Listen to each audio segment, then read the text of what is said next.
मनुष्य का शरीर मरने के बाद मुक्ति पाने के लिए थोड़ी मिला था 70 साल का। तो एक कई बार जन्म देते और एक कई बार मुक्त ही कर देते, नमक चटा के वहीं पर जन्म लो और मुक्ति तुम्हारी हो जाए। 70 साल आनंदित जीवन के लिए है, धर्मयुक्त जीवन के लिए है, धर्म से प्रकाशित जीवन जीना है हमें। चतुर्दिक हमें चारों तरफ धर्म का प्रसार करना है। अपने घर में फूल खिलें, हमारे बच्चे, हमारी संतानें, हमारे घर के लोग सब आनंदित रहें, आह्लादित रहें, प्रसन्न रहें, मुस्कुराते रहें, ये मुक्ति है। वो मरने के बाद मुक्ति देखेंगे, पहले ये मुक्ति जरूरी है। महाराज जी मरने के बाद हमको नरक होगा, अभी कहां हो?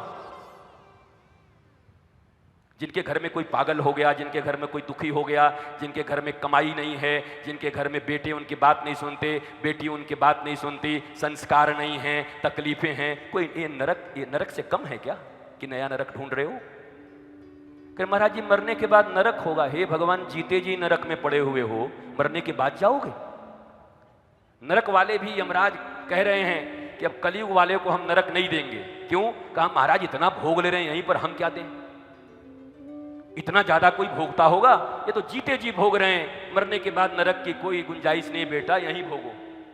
और यहां आनंद है तो वहां भी आनंद है, यहां ज्ञान है, यहां मस्ती है, यहां मनुष्यता है, यहां शास्त्र हैं, यहां सिद्धांत हैं, यहां धर्म है, यहां नीति शास्त्र है। अगर यहां पर सब कुछ है तो वहां भी आनंद है, और यहां तकलीफ है तो वहां भी तकलीफ है।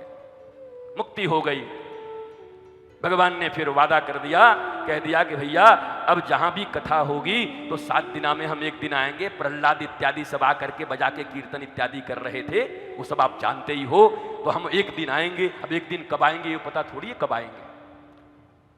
और यहाँ तो ठाकुर बलदेव जी का स्थान है, दाऊ दयाल हैं, यहाँ एक दिन क्या, यहाँ तो रोज ही कन्हैया रहता है, यहाँ से जाएगा कहाँ महाराज? यहाँ तो हर वक्त कन्हैया ही कन्हैया, जहाँ आस पास जाते वो कन्हैया दाऊ दयाल सब बैठे हुए हैं। तो यहाँ तो एक दिन का मामला नहीं है, यहाँ हम लोग जीते हुए जीत गए। यहाँ हर समय दाऊ दयाल हैं, हर समय कन्हैया हैं, नंद का लाला यहाँ खड़े। परंतु वो खड़े हैं, वो खड़े तो दुर्योधन के पास भी हैं, वो खड़े तो दुशासन के पास भी हैं, वो खड़े तो कर्ण के पास भी हैं। क्या बन गया इनका? और तो और छोड़ो भीष्म पितामह के पास भी खड़े हैं, क्या बन गया उनका? और तो और छोड़ो द्रोणाचार्य के पास भी खड़े हैं, क्या बन गया उनका? बोलो ना, क्या बन गया? गुरु द्रोण का क्या बना? भीष्म पितामह जैसे महाभागवत का क्या बना?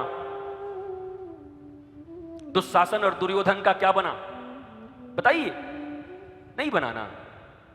तो अगर वो मिल भी जाएं, अगर वो आपके पास भी आ जाएं, पर आप स्वीकार करने के योग्य नहीं हैं, आपने द्वार बंद कर दिया है, कपट का कपाट लगा दिया है, नो एडमिशन विदाउट परमिशन लगा दिया है आपने। हम कम वक्त हैं, हमारे पास समय नहीं है, तो भगवान होगा भी तो क्या कर लेगा आपके पास आकर? बताओ, बोलो महाराज, कोई लाभ है?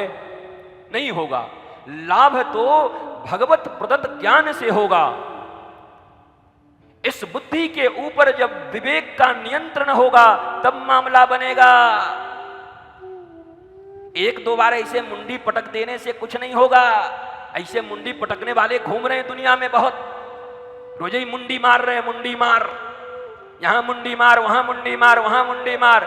ये मुंडी मारने से मुंडी के भीतर जो केवल विकृत बुद्धि का शासन चल रहा है, मुंडी मारने का मतलब है, प्रणाम करने का मतलब है उस विकृत बुद्धि को जमीन पर दे दिए, भूमि पर, और वहां पर जो अनंत भक्त अपने चरण का रज डाले हुए हैं, भगवत चरण का रज है, उसको मस्तक पर लगा करके बिना महत्पाद रजोभिषेकम राजा रहुगण